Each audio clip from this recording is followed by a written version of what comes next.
Durant cette formation, j'ai retenu que beaucoup de femmes et de filles souffrent des VGB, violences basées sur le genre, et qu'il y a la pratique de l'excision jusqu'à présent. Et cette formation m'a permis de connaître les risques que rencontrent ces dernières. Et aussi, cette formation m'a beaucoup appris. Et du coup, comme participante à cette formation, mon rôle est de sensibiliser, d'aider ces jeunes victimes de ces pratiques, de les orienter vers un centre qu'ils pourront s'exprimer et aussi de discuter avec ces femmes et ces derniers qui pratiquent les violences, les harcèlements sexuels, de mettre fin à cela.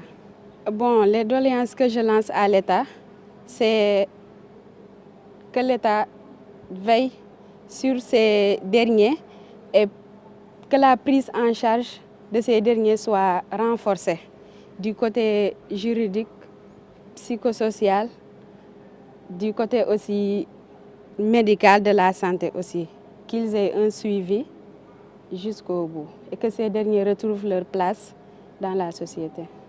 Je peux retenir que ça m'a renforcé du point de vue des connaissances que j'avais de manière superficielle, qu'aujourd'hui j'ai pu approfondir ma connaissance à l'endroit de cette formation qui m'a beaucoup apporté du plan éducation, du plan social et du plan culturel.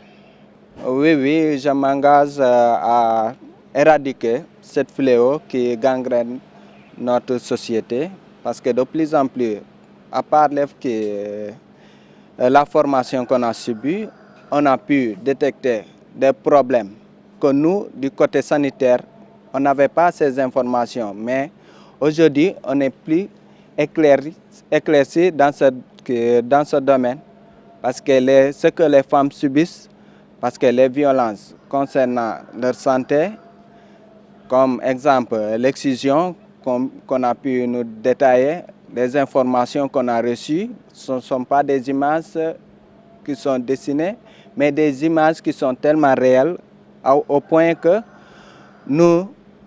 notre cœur est ébahi par ces manières. Oui, nous sommes prêts pour lutter contre ces violences-là parce que après, au sortir de cette formation, nous comptons mener des combats à l'endroit pour aider et sauver nos jeunes filles, jeunes sœurs ou bien jeunes frères aussi. Parce que ce n'est pas seulement les femmes qui sont violentées. L'une des premières impressions de cette rencontre, c'est de pouvoir davantage continuer à accompagner ces jeunes que nous venons de renforcer leurs capacités sur les techniques d'animation, sur les thématiques liées à la santé de la position, liées aux grossesses précoces, liées à tout ce qui est infection sexuellement transmissible auxquelles les adolescentes et adolescents sont confrontés.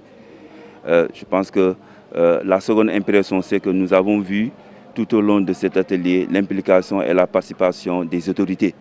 Cela veut dire que c'est des thématiques sur lesquelles nous attendons aussi la contribution significative des autorités pour accompagner les dynamiques permettant de mieux protéger, encadrer nos enfants.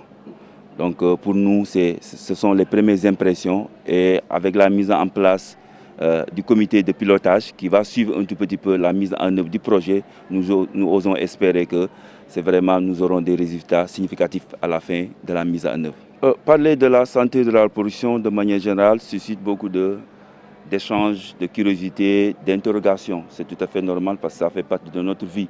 Et souvent, nous n'avons pas assez d'informations et de connaissances pour pouvoir l'expliciter. Je pense que durant ces 3 jours-là, ça nous a permis de mieux fixer certaines notions pour leur permettre de dire connaître la sexualité ne veut pas dire faire ce que l'on veut. Connaître sa sexualité, c'est aussi une manière de se protéger et de se prémunir de toutes les éventualités qui peuvent être fatales pour la vie de l'adolescente en lui permettant vraiment de parcourir convenablement cette période de la vie qui est l'adolescence. Donc je pense que c'est de ça qu'il faut retenir maintenant. On ne peut pas le faire entre jeunes simplement. Il faut associer tout le monde. L'enseignant qui est dans son milieu, le parent d'élève qui est en tant que responsable des élèves, mais aussi les journalistes que vous êtes, parce que c'est des thématiques qui concernent les jeunes sur lesquelles il faut davantage, à travers vos émissions interactives, à travers d'autres canaux, les permettre d'expliquer, de comprendre pour qu'on puisse ensemble lutter contre les phénomènes de grossesse précoce, de mariage d'enfants, de mutilation, qui nous permettent vraiment de mieux préparer nos enfants par rapport à ces problématiques. Le projet a prévu des séries d'activités. Donc le projet auquel le réseau des jeunes va mettre en œuvre à Ziguinchor va continuer à les accompagner dans le cadre de la sensibilisation en leur donnant un ensemble de moyens pour permettre de mieux sensibiliser les autres, pas simplement du département de Ziguinchor, mais de Bignona et de Oussouye. Parce que qui dit la région de Ziguinchor, il faudrait faire ce maillage-là pour permettre à d'autres jeunes qui sont à Bignona, à Ziguinchor et à Oussouye de pouvoir aussi accéder à l'information. Et aujourd'hui, comme vous le savez aussi, les jeunes utilisent toutes ces nouvelles technologies. Donc ensemble, le réseau des jeunes va mettre en place des plateformes pour permettre aux jeunes de vraiment d'accéder à l'information.